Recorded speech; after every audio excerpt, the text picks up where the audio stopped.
Sempre houve mistérios que a humanidade nunca conseguiu explicar. Mas avanços na tecnologia levaram a novas teorias e prosseguem as buscas por evidências para desvendar os maiores mistérios da nossa era, em Caçadores de Mistérios. Caçadores de Mistérios. Me tira daqui! Socorro! Prisão de Alcatraz. Bloco de celas D. O confinamento solitário. Um colchão e 4 paredes nuas. Reservado para os piores criminosos. Me tira daqui! Tem alguém aqui dentro comigo!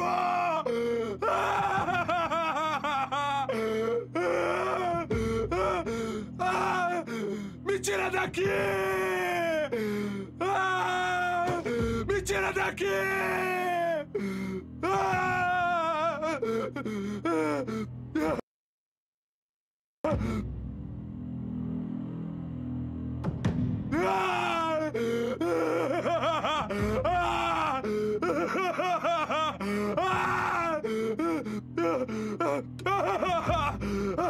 Tem alguém aqui comigo!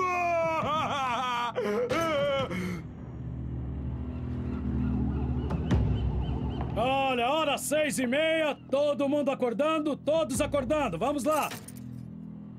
6h30, é hora de levantar! Mas um prisioneiro não pode se levantar. Ele está morto. E tem marcas misteriosas no pescoço. Ajuda! Preciso de ajuda aqui! Rápido! Quem ou o que matou esse homem dentro da penitenciária mais segura dos Estados Unidos? A Ilha do Diabo. Alcatraz. Esta ilha deserta e castigada pelo vento na Baía de São Francisco abriga a primeira prisão de segurança máxima dos Estados Unidos e sempre foi considerada sinistra. Seu próprio nome, Alcatraz, evoca imagens de brutalidade, violência e insanidade. E até nos idos de 1400, uma lenda indígena norte-americana afirmava que a ilha era habitada por espíritos do mal. Alcatraz tornou-se uma penitenciária federal em 1934 e logo ganhou o seu apelido, a Rocha. E as histórias de torturas começaram quase que imediatamente. E para muitos, esta ilha de 9 hectares era o fim da linha. A administração penitenciária disse que precisava de um lugar para esses detentos, os mais violentos, e perguntaram o que podemos usar. Os guardas da prisão foram escolhidos a dedos, os mais duros entre os durões de toda a nação. Os detentos tinham direito a uma visita por mês, isso se o diretor permitisse. As celas de concreto mediam apenas 1,5 m por 3.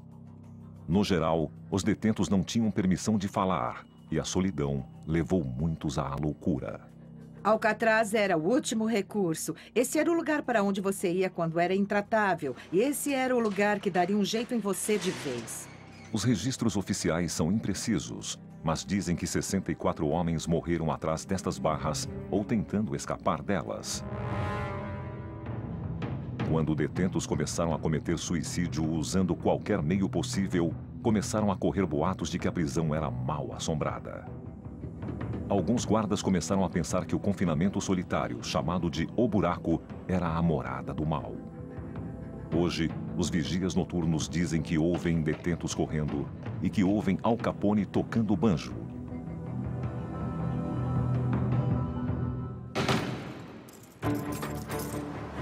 Agora, o Caçadores de Mistérios irá até a ilha para investigar essas ocorrências misteriosas. A equipe científica vai procurar evidências de atividade paranormal. Estou ouvindo palavras. Eles estão pedindo misericórdia. Para fazer isso, eles usarão uma série de equipamentos altamente sensíveis, de última geração, para gravar as atividades noturnas na ilha. Esta gravação é basicamente um registro sonoro de fala. E a equipe da expedição vai investigar aquela que supostamente foi a única fuga bem-sucedida de Alcatraz. Este é o lugar de onde ninguém foge. E eles fugiram. Eles examinarão a rota que os fugitivos teriam tomado e se poderiam ter sobrevivido a essas águas geladas. E o Caçadores de Mistérios também mostrará qual seria a aparência dos fugitivos hoje, se é que eles sobreviveram. Durante 3 décadas, Alcatraz foi a prisão mais famosa e inescapável do mundo.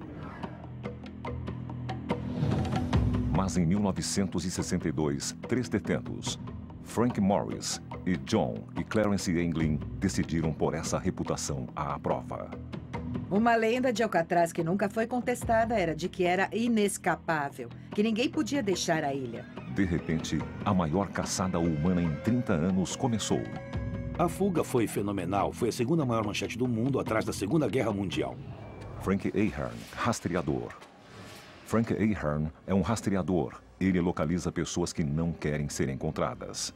Ele vai liderar a expedição do Caçadores de Mistérios. Ele passou anos pesquisando a fuga de Alcatraz. Uma dentre 14 tentativas na história da prisão. Dentre os 36 prisioneiros que arriscaram a vida para sair da ilha, 23 foram rapidamente recapturados. 6 foram baleados pelos guardas antes de chegar à água. 2 se afogaram e seus corpos foram recuperados, enquanto 2 outros foram considerados desaparecidos e presumivelmente se afogaram. Por mais que todos perdessem a esperança quando chegavam a Alcatraz, a única esperança era a fuga.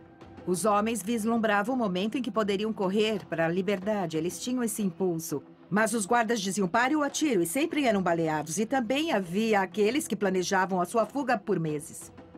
Ladrões de banco condenados, Morris e os irmãos Anglin passaram 6 meses preparando a fuga.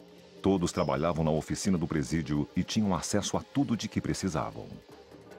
Esses caras eram espertos e aproveitaram as ferramentas que tinham para conseguir escapar. Eles fizeram balsas e coletes salva-vidas com capas de chuva roubadas e elaboraram uma maneira inteligente de cobrir seus atos.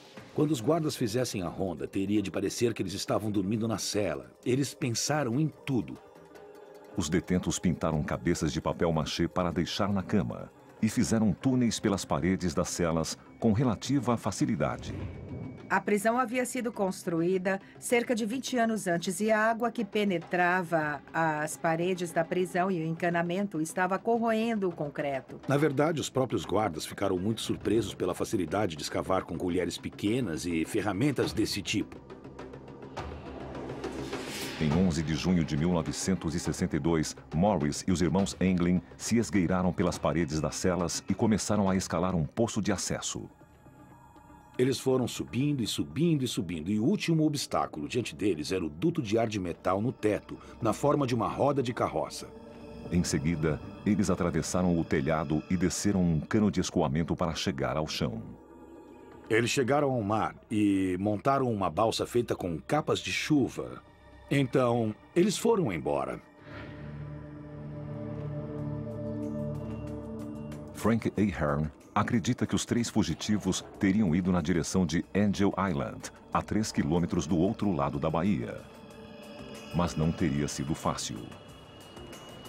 As águas da baía são geladas. Em junho, a temperatura média da água é de apenas 11 graus. As marés são traiçoeiras e diariamente dezenas de navios trafegam pela baía. Além disso, a fuga aconteceu à noite, quando nadar era muito mais arriscado. Mas Frank diz que a sua pesquisa o levou a acreditar que nenhum desses fatores foi um problema. Robert Anglin, o irmão, me disse que quando eles ouviram sobre a fuga no noticiário e estavam falando dos dispositivos de flutuação, a família riu, porque eles sabiam que os irmãos não precisavam deles, porque eles eram excelentes nadadores. Contudo, nem mesmo bons nadadores poderiam derrotar a natureza. Um homem adulto começaria a sentir os primeiros sintomas de hipotermia provavelmente na primeira meia hora. O Caçadores de Mistérios está investigando Alcatraz, um dos lugares mais sinistros e proibitivos na história dos Estados Unidos. O explorador espanhol que batizou Alcatraz em 1775, Juan Manuel de Ayala, achou a ilha tão inóspita que nem sequer desembarcou nela. Nos idos de 1800, os militares norte-americanos construíram um farol, um forte e uma cadeia na ilha. Os primeiros detentos foram prisioneiros de guerra confederados da Guerra Civil, alguns dos quais morreram devido às condições deploráveis do local. Décadas depois, nos anos 30, um novo tipo de criminosos, os gangsters, dominavam as ruas e as autoridades precisavam de um local para prendê-los. Eles transferiram alguns dos homens mais implacáveis do país para Alcatraz. Um dos mais famosos era o assassino condenado Robert Stroud, que se tornou conhecido como o Homem-Pássaro de Alcatraz. Ele era um detento violento, mas na prisão começou a ficar fascinado por pássaros e acabou criando cerca de 300 deles em sua cela. Ele até escreveu 2 livros sobre o assunto. Em Alcatraz, o gangster Al Capone passou de inimigo público número 1 a detento número 85. Na solitária, Capone começou a se deteriorar física e mentalmente e nunca se recuperou. E o contrabandista James J. White Bowdler, atualmente na lista dos 10 mais procurados do FBI, também cumpriu pena na rocha. Acho que se pode dizer que os homens não endureciam por estar lá, mas amoleciam. Al Capone, que vivia em grande estilo em todos os outros lugares onde havia estado, acabou na rocha e, finalmente, após alguns meses, disse ao diretor: "Eu acho que Alcatraz acabou comigo." A vida na ilha era tão dura que automutilações e suicídios eram comuns. Uma das histórias mais conhecidas é a de Rolfe Percival, que um dia enlouqueceu e cortou os dedos de uma das mãos. E então estendeu a machadinha para outro detento e disse: "Corte os dedos da minha outra mão." No início dos anos 60, os críticos chamavam as condições em Alcatraz de cruéis e desumanas. E em março de 1963, o sistema penitenciário federal fechou Alcatraz. Mas os relatos de aparições fantasmagóricas nunca cessaram. A equipe científica do Caçadores de Mistérios foi a Alcatraz em busca de evidências de assombrações. Tom Netzband, investigador paranormal. Tom Netzband, um caça-fantasmas de São Francisco, lidera o grupo que passará a noite na ilha. A médium Carla Barron foi chamada para ajudar a determinar o local onde a equipe deve concentrar a sua investigação. Carla Barron. Tom a conduz por Alcatraz em busca de locais que manifestam paranormalidade. Para ajudar a identificar as áreas, eles se concentram em bolsões onde ocorrem mudanças extremas de temperatura. Normalmente, eu fico fria porque os espíritos se aproximam de mim pelo calor. Se aproximam de mim pela força vital. Carla acredita que um espírito pode drenar a energia de um local e, assim, baixar a temperatura dele. Eu sinto frio antes mesmo de um termômetro ou qualquer dispositivo de medição registrar o frio. Muito frio. Tipo... Sinta minhas mãos. Estão geladas. Credo. Ai, meu Deus. Foi de repente, bem aqui. Eles querem mostrar alguma coisa. Espera, querem me mostrar. Carla leva Tom direto à área mais temida de Alcatraz, o Bloco D, o confinamento solitário. Eles estão me levando a algum lugar. O quê? Uou, aqui. Ok. Ai, aqui. Ai.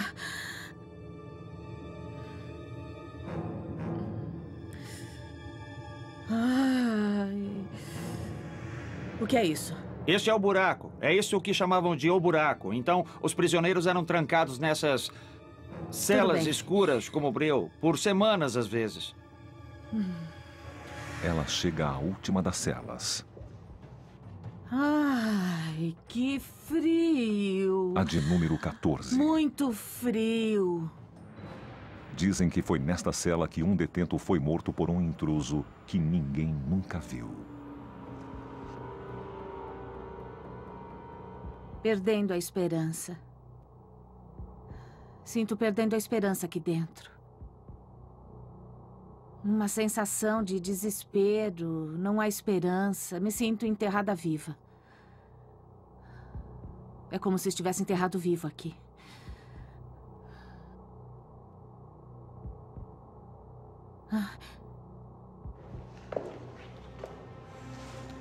Carla é conduzida do bloco D para outra área mal afamada da prisão, o hospital.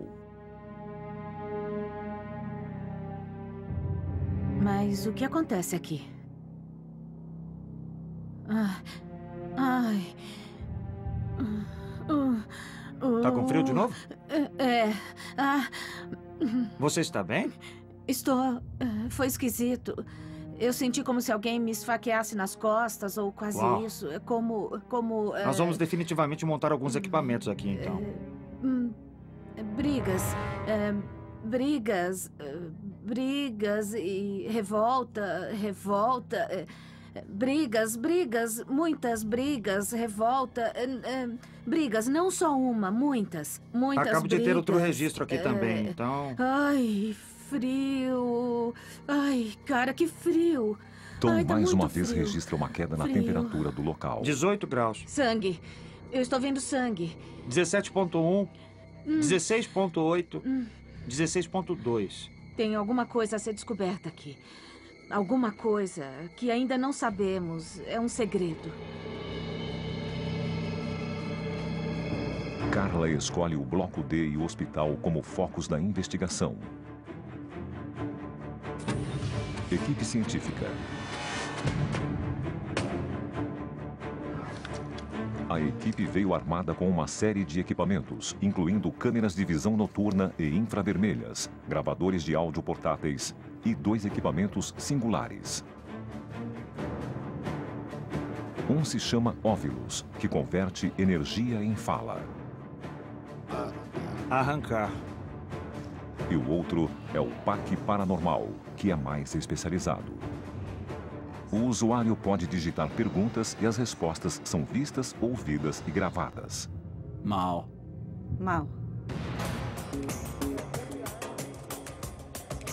E, inesperadamente, a equipe consegue a sua primeira evidência: a gravação de fenômeno eletrônico de voz no hospital.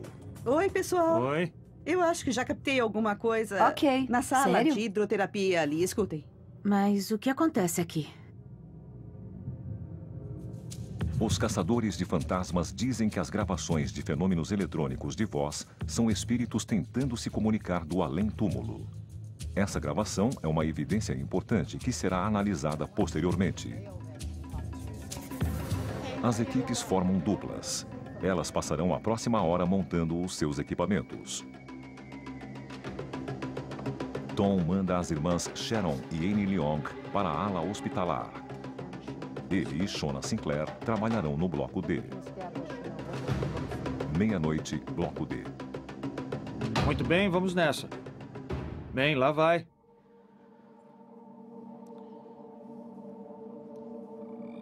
Você quer começar na 14? Pronto. Vamos entrar.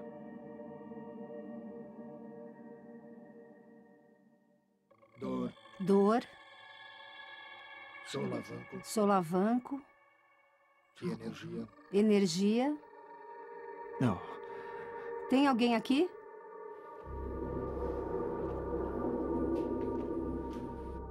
Eu tô começando a ficar com dor de cabeça aqui dentro.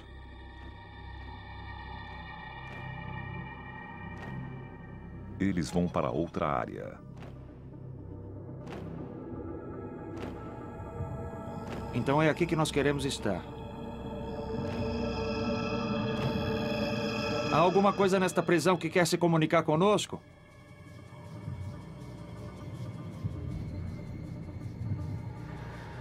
Estou com uma sensação esquisita de estar sendo vigiado ou coisa assim. Também tenho essa sensação. Você viu aquilo?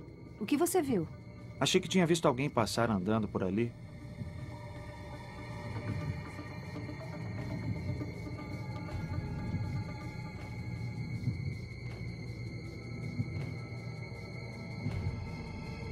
Olá?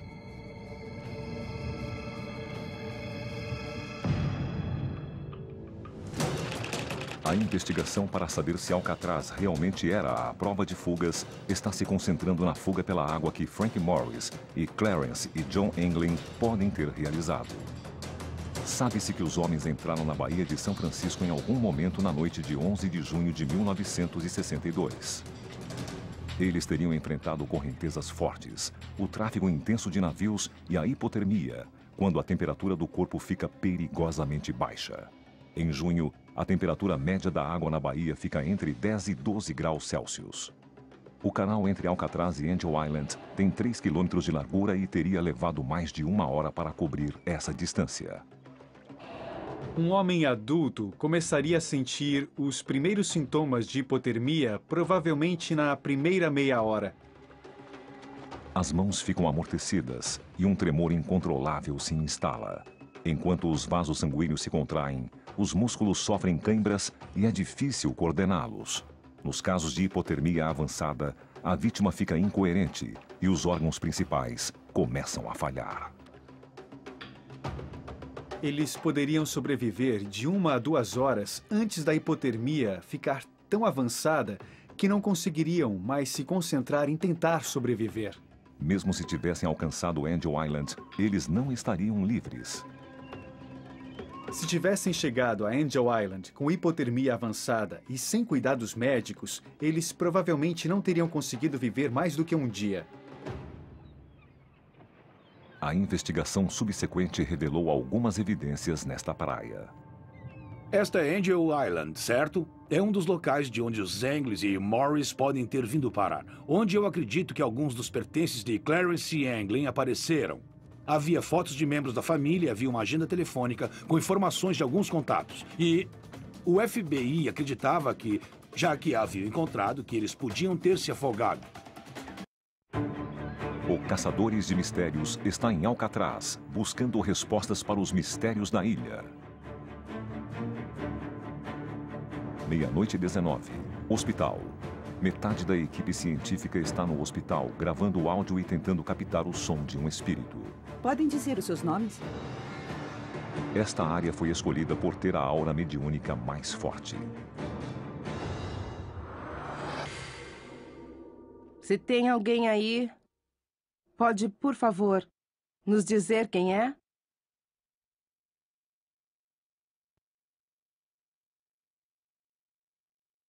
Câmera de visão noturna dos caça-fantasmas. Quantos de vocês estão aqui?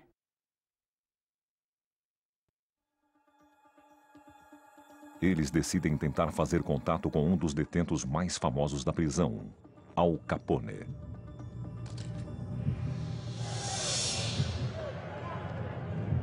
Capone foi transferido para Alcatraz em 1934.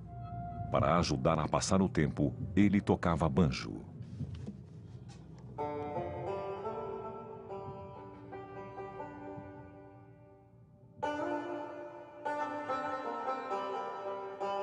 Relatos dizem que o som de um banjo foi ouvido ecoando pela prisão, agora deserta desde então.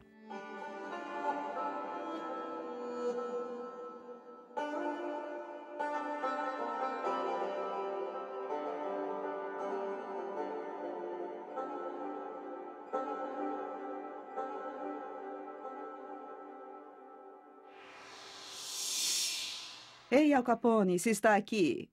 Ouvi dizer que toca banjo muito bem. Seria uma honra se pudesse tocar um pouco de banjo para nós, Sr. Capone.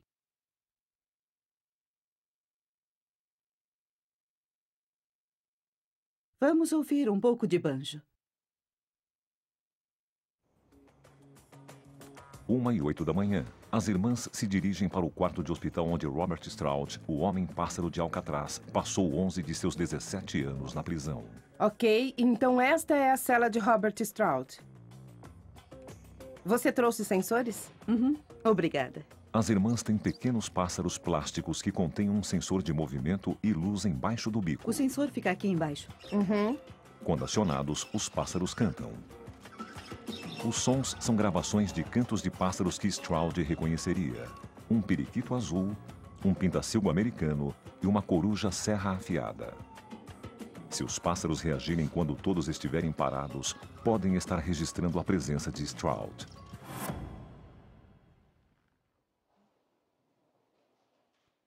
A coruja. Isto é esquisito. Você nem está perto da coruja. Não, não estou. E você está na frente. Você está perto da coruja, Robert?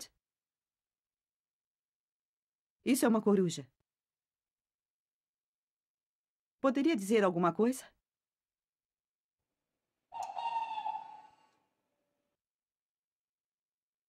Obrigada. Nenhuma das irmãs estava parada diante da coruja.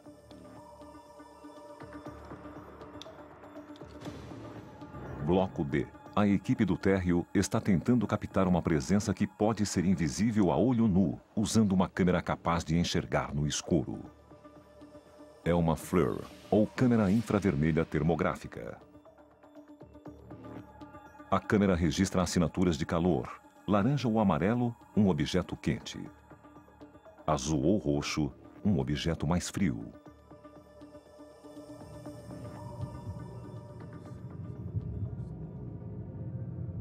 Vamos voltar à cela 14, porque parece ser onde toda a atividade está.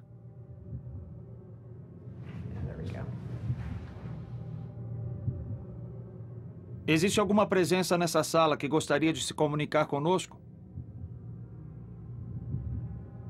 Temos um pequeno... Um registro, sim. está um pouco mais azul naquela parede ali, mas não é muito. Os resultados são inconclusivos. 2 da manhã. Em seguida, as equipes trocam de lugar. As irmãs caminham até o bloco D. E Tom e Shona vão até o hospital.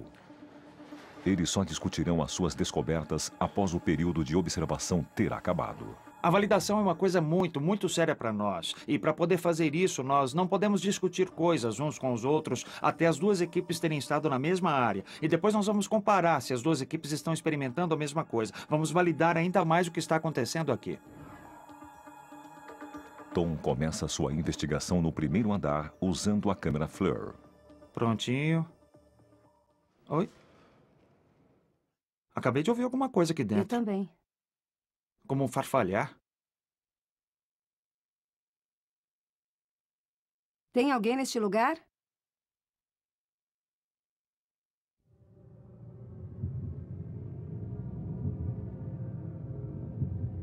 Ouviu aquele farfalhar aqui dentro? Ouvi. Foi tipo um... Eu vi isso.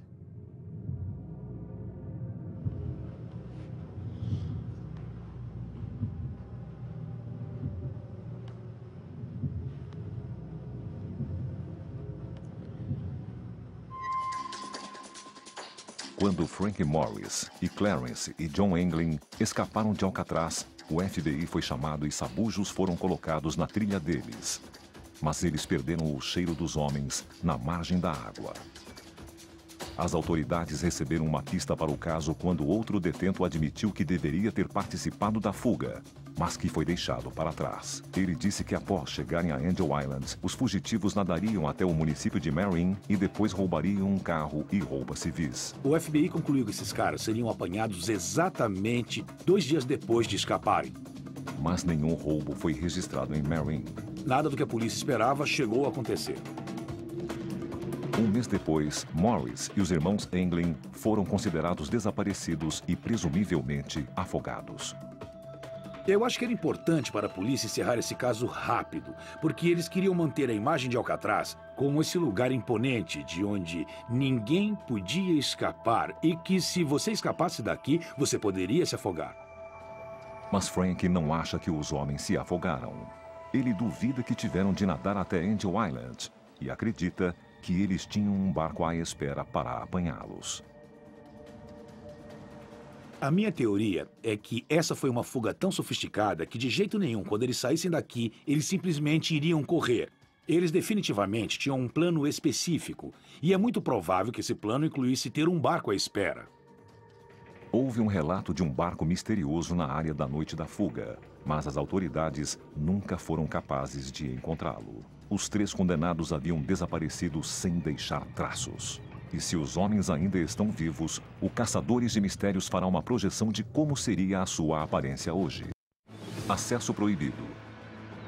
O Caçadores de Mistérios quer descobrir se Alcatraz é mal assombrada e a possível fuga em 1962 da prisão à prova de fugas. Frank Morris e Clarence e John Englin tinham desaparecido. Os oficiais da prisão consideraram os homens presumidamente mortos, mas as autoridades nunca pararam de procurá-los. No decorrer dos anos, relatos de avistagens dos homens vieram de toda a América do Norte, mas essas pistas se revelaram becos sem saída. E então, no final dos anos 80, a Polícia Federal, seguindo outra pista, trouxe um dos irmãos de Clarence e John Englin, da Flórida, para se submeter a um exame de polígrafo. Eles trouxeram Robert Englin, o irmão de Clarence e JW, para ser submetido ao polígrafo uns 12 ou 15 anos atrás. Isso me faz imaginar se as autoridades sabiam alguma coisa. Por que trariam o irmão Robert Englin 25 anos mais tarde se não havia alguma coisa, além do que sabemos? Os resultados nunca foram divulgados e, até hoje, o caso permanece aberto.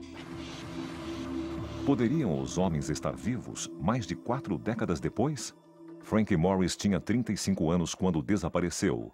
Agora ele teria 83 anos. Utilizando um processo chamado progressão digital da idade, podemos presumir que ele teria mais ou menos esta aparência. Clarence Englin tinha 31. Ele teria 79 anos. John Englin, o irmão dele, tinha 32 e agora teria 80 anos. Esse processo é uma ferramenta perfeita para a polícia, porque mostra como uma pessoa pareceria agora. Mas o importante é levar a foto a lugares onde eles podem estar.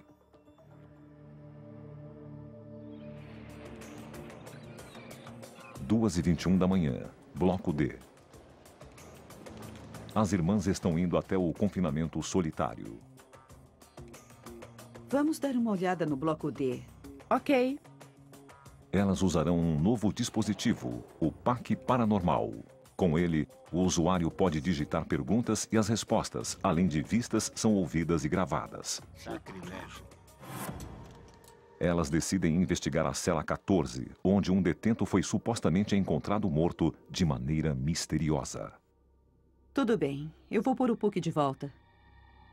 Annie Leong para na porta. Tem alguma coisa repulsiva com o cheiro deste quarto. Eu não vou nem entrar. Eu vou fazer uma pergunta a ele. Vou perguntar quem está aqui. Enter. Humano. Humano. Dejeto. Dejeto humano. Por que não posso entrar? Tudo bem. Porque Annie não pode entrar aqui.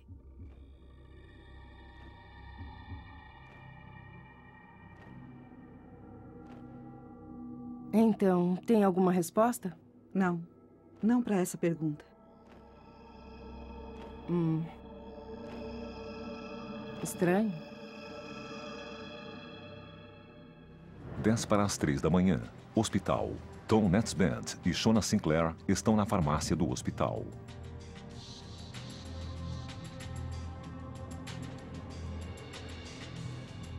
Ainda dá para sentir o cheiro dos remédios.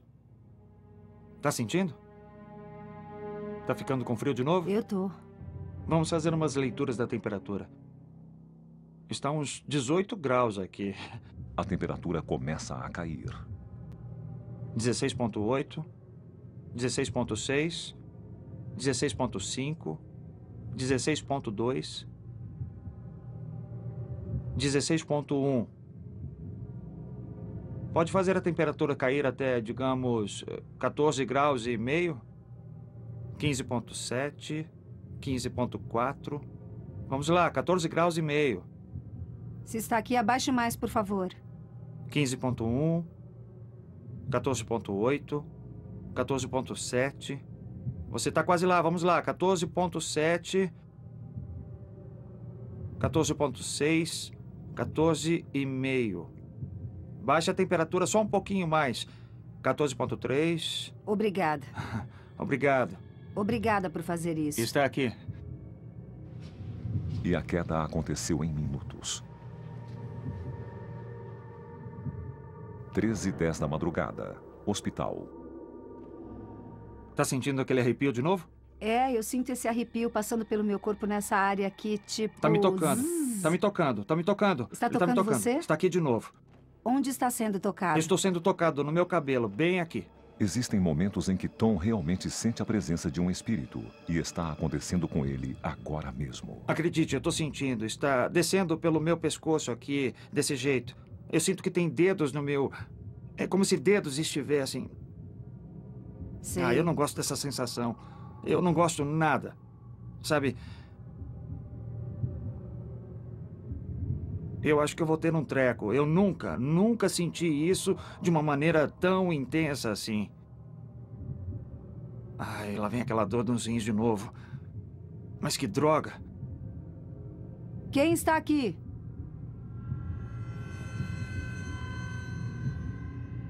Ah, isso dói.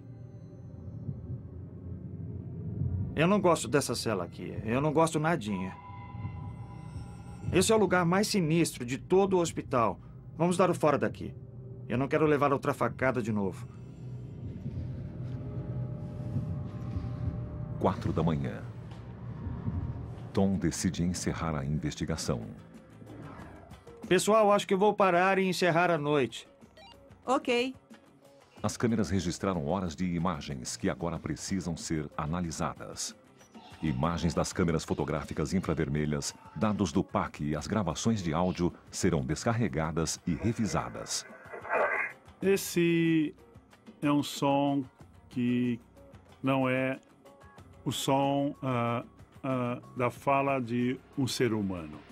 De fato, é impossível reproduzir isso.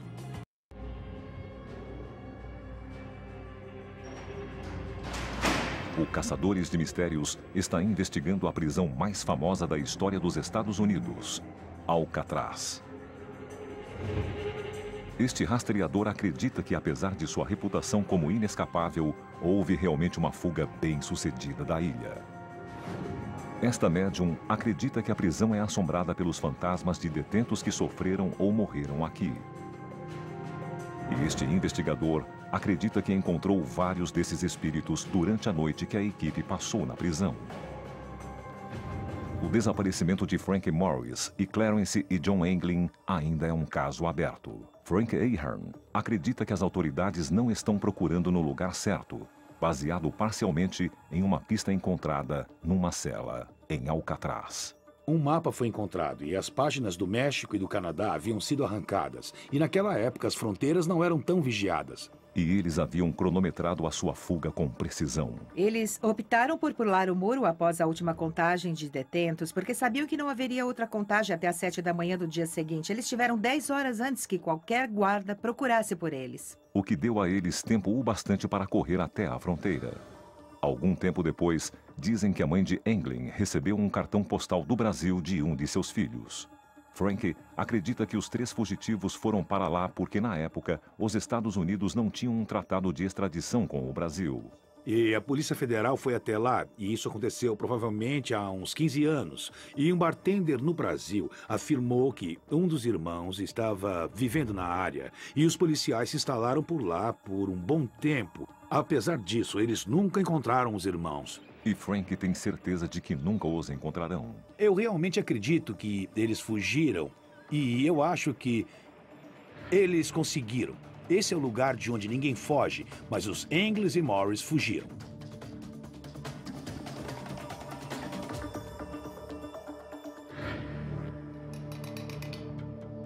A equipe científica coletou evidências importantes, incluindo horas de vídeo de cerca de 12 câmeras, dados do PAC paranormal, humano, imagens digitais de câmeras fotográficas e gravações de áudio. Agora o Caçadores de Mistérios está examinando os resultados. Aparentemente, foi o hospital da prisão que ofereceu a maior quantidade de atividade paranormal. Na farmácia, Tom registrou uma queda brusca na temperatura em seu termômetro que media a temperatura ambiente. E, na verdade, estávamos usando isso para nos comunicar com os espíritos e pedindo a eles. Pode fazer a temperatura baixar, digamos, uns 14 graus? E lentamente ela continuou a cair Bem cada diante vez dos nossos mais. olhos. Bem diante de nossos olhos. Mas lembre-se que o mesmo aconteceu com a Carla. Ela sentiu fisicamente. Então ela sentiu fisicamente? Mas eu definitivamente consegui validar que a temperatura estava caindo no hospital em duas ocasiões diferentes. Puxa. Na ala do hospital, Tom sentiu um espírito tocá-lo. Estou sendo tocado. E a equipe queria revisar esse momento. Mas embora a câmera de visão noturna de seus colegas evidentemente estivesse ligada, assim como a luz indicadora de gravação, essa parte da fita estava misteriosamente virgem. A equipe então passa para os pássaros com sensores de movimento deixados na cela do Homem-Pássaro. Então, nós estamos tentando testar os pássaros para ver. Andamos e passamos na frente deles. E é bem estranho, porque Sharon não passou nenhuma vez na frente da coruja e quando você vê o videoclipe aqui, a coruja estava piando. Então é incrível. Eu acho isso bem legal. E acho que se você quer fazer contato com Robert Stroud, você traz alguns pássaros.